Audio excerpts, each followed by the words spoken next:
तेज रफ्तार मुसाफिर वैन कल्टी थियण सबब 15 ॼणा ज़ख़्मी थी पिया। इंडस हाईवे पार्को वेझो हादसो पेश आयो आहे।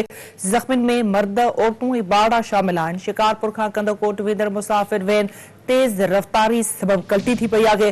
खानपुर वेझो तेज रफ्तार मुसाफिर वैन कल्टी थियण सबब 15 ॼणा ज़ख़्मी थी पिया। इंडस हाईवे पार्को वेझो हादसो पेश आयो। ज़ख़्मियुनि में मर्द, औरतूं ऐं ॿार शामिल आहिनि।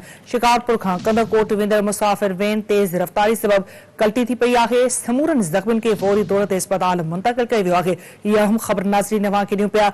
खानपुर वेझो तेज रफ्तार मुसाफिर वैन कल्टी थी पई, जंहिंमें 15 मुसाफिर ज़ख़्मी थी पिया आहिनि। इंडस हाईवे पार्को वेझो इहो हादसो थियो आहे। ज़ख़्मियुनि में मर्द, औरतूं ऐं ॿार शामिल आहिनि। शिकारपुर खां कंदोकोट वेंदड़ मुसाफिर वैन तेज रफ्तारी सबब कल्टी थी पई आहे। वधीक अपडेट्स मालूम करण लाइ असां राब्तो कयो आहे सिंध टीवी न्यूज़ जे रिपोर्टर ज़ुबैर अबरो सां। ज़ुबैर, अपडेट कजो, इहो रोड हादसो कीअं थियो आहे?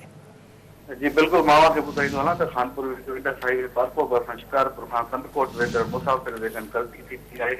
15 औरतूं, ॿार ऐं मर्द ज़ख़्मी थी विया आहिनि। ज़ख़्मी में मोहम्मद नदीम राजपूत, मोहम्मद यूनुस भयो, मंसूर जाफ़री ऐं खे मक़ामी माण्हू जेको पंहिंजी मदद पाण पंहिंजी गाॾियुनि में जेको खानपुर अस्पताल आंदो वियो आहे। ज़ख़्मियुनि में ॿार ऐं औरतूं, मर्द शामिल आहिनि। ज़ख़्मियुनि खे मक़ामी माण्हू पंहिंजी मदद पाण तहत खानपुर, शिकारपुर ऐं सखर जी मुख़्तलिफ़ अस्पताल में मुंतक़िल कयो आहे। जी ठीकु आहे ज़ुबैर, अपडेट करण लाइ वॾी महिरबानी अव्हां जी।